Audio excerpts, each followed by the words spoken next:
entrepreneurial thing. All right, guys. Hey, welcome to the New Agent Podcast. My name is Nick Overby, alongside Bryce Fulmer here, handsome man.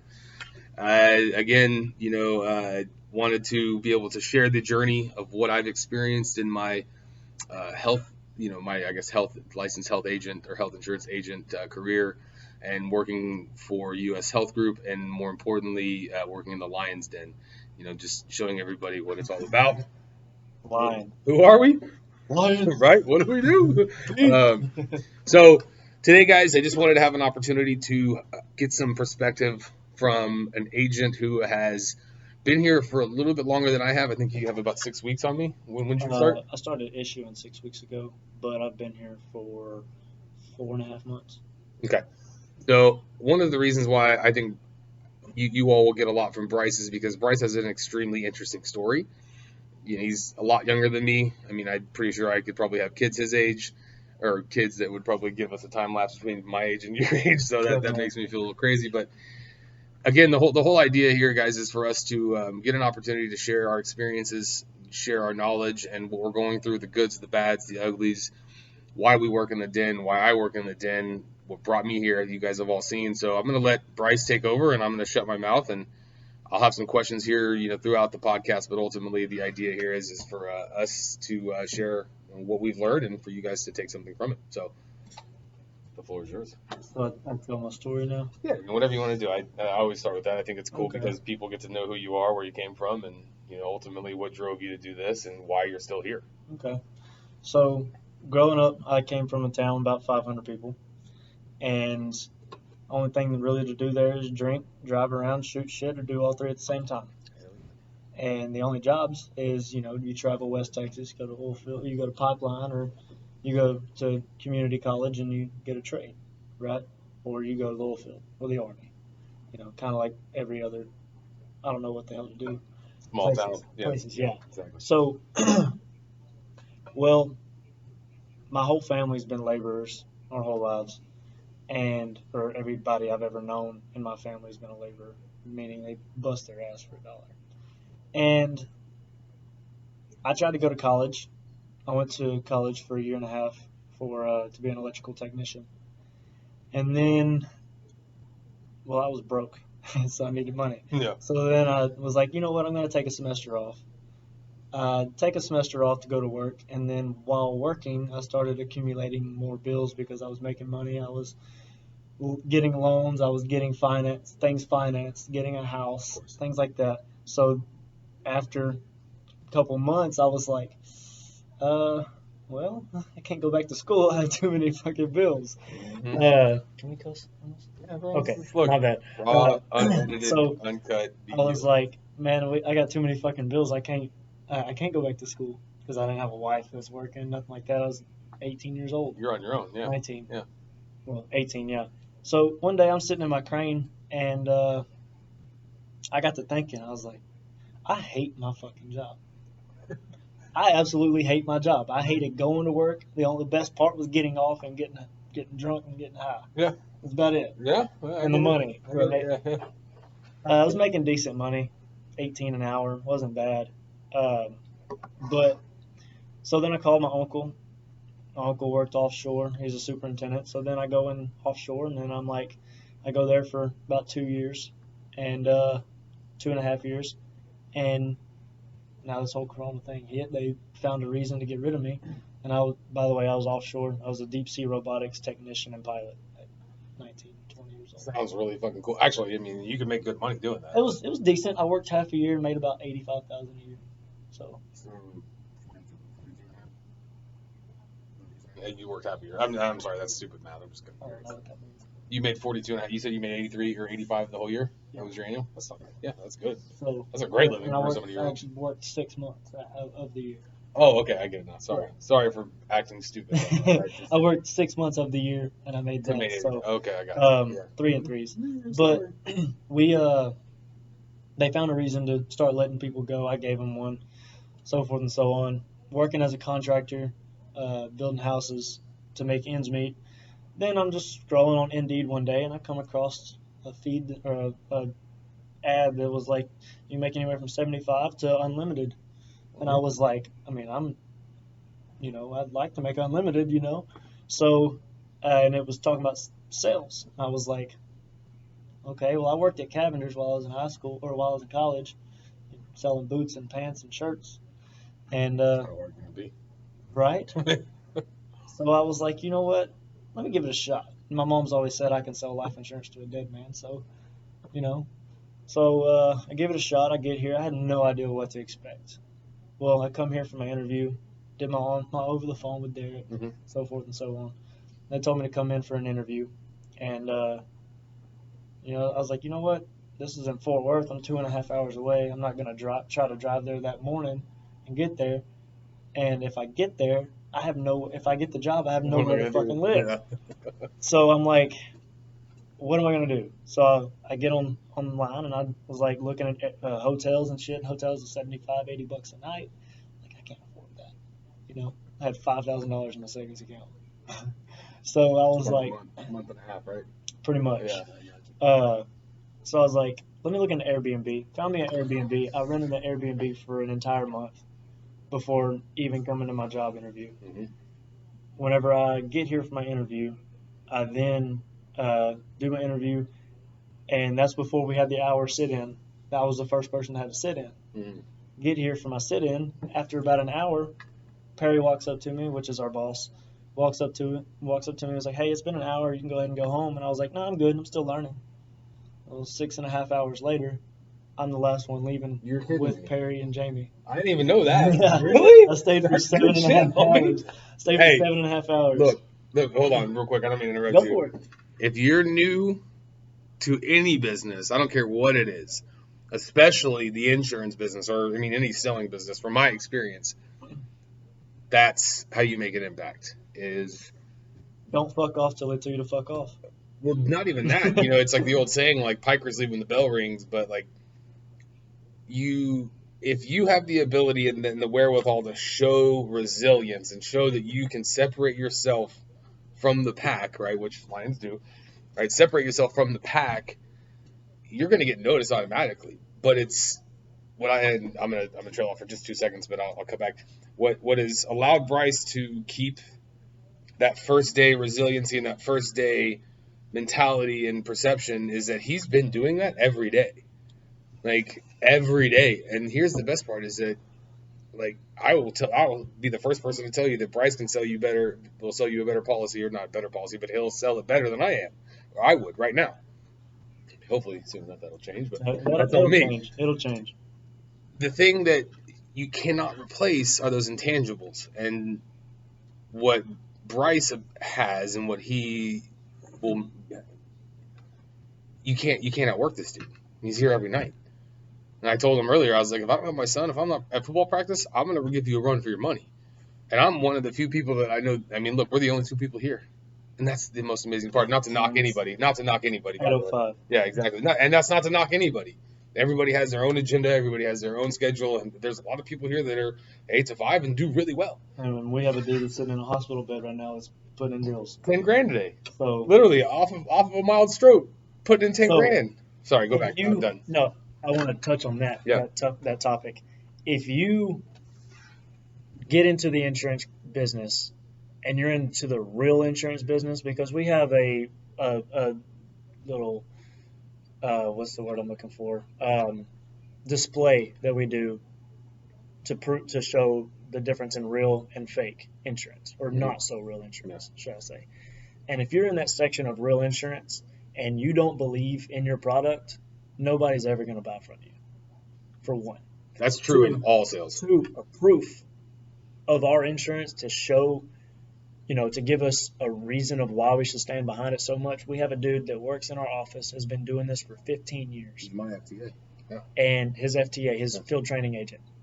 And the dude, for some reason, can buy 15 pairs of shoes a month that cost $400 a piece, but he lets his insurance lapse. Well, 2 days ago, he had a stroke.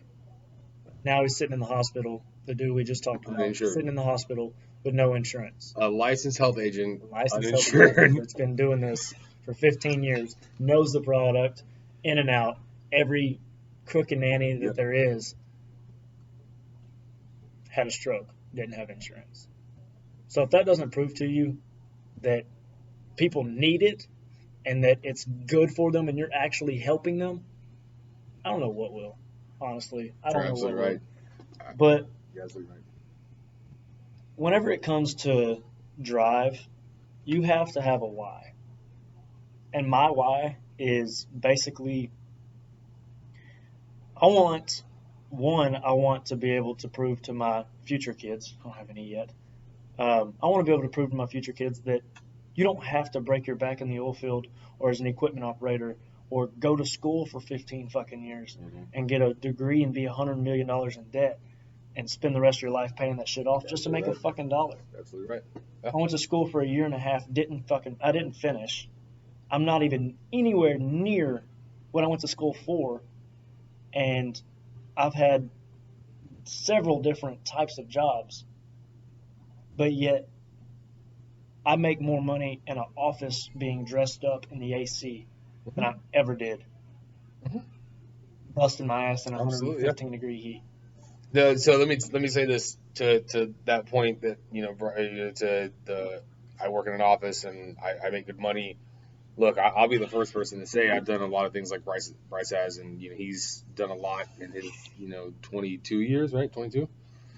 And one thing that you have to understand is that with all the glitz and the glamour comes a lot of fucking hard work. Like, and I'm not talking about, oh, I gotta shovel a ditch or I gotta make 100 cold calls a day, because I've done all that, and it's not that. It's a mental shift, right? It's about being a better person, and if you have the ability to change daily habits and the ability to mold yourself into a better person, it makes you a better salesperson. And I think, what time is it around? 10 after 8? Yeah, we got a couple more minutes left. But I think the biggest thing that I can always take, at least the insight I always try and give, is at the end of the day, what are you willing to give up to truly reach your goals, right? And now, to what Bryce said about, and what we both mentioned, is we can all make money somewhere. Like we know, we just heard a testament of somebody who made good money in the oil fields and good money doing what he was doing, but hated his job.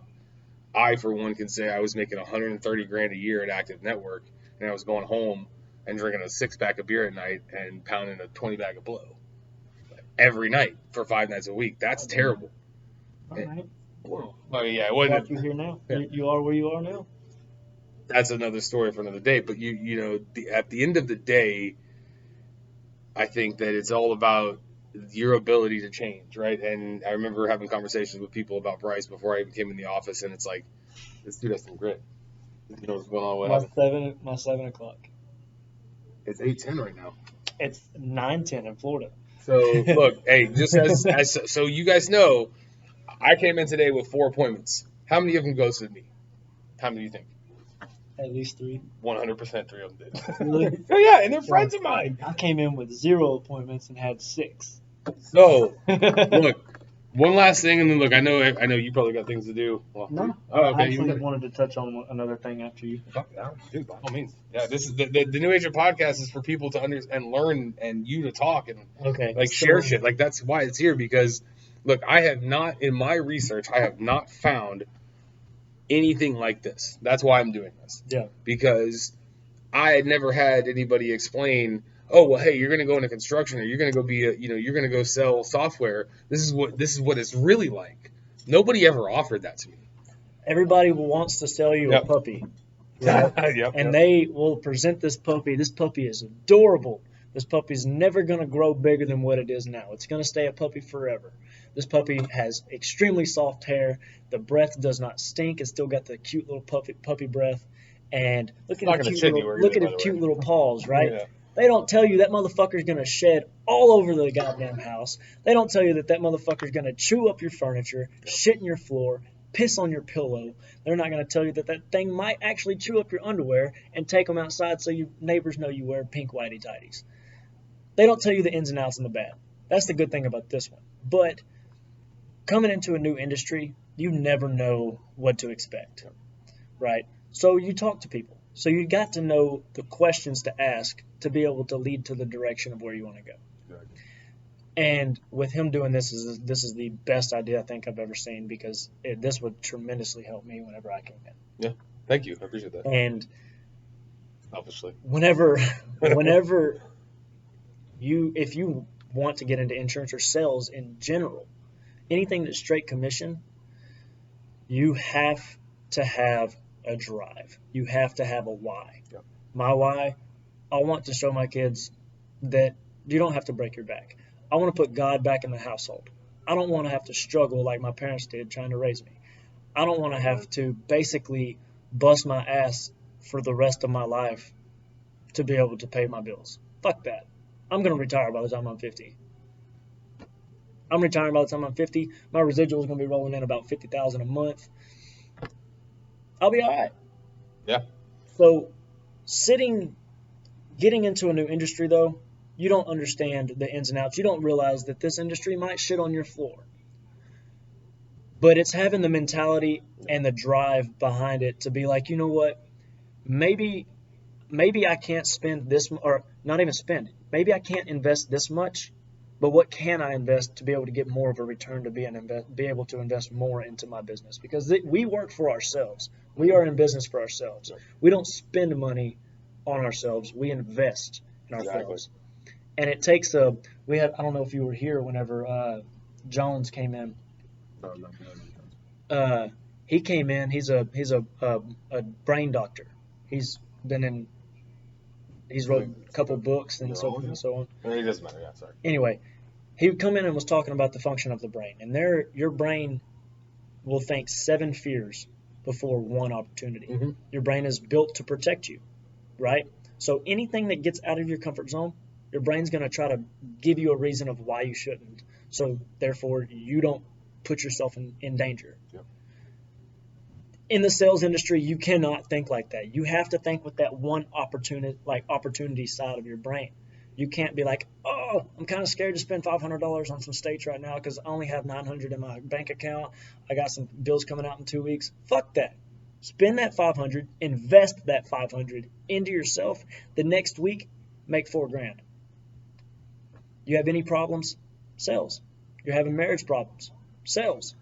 You falling behind in debt?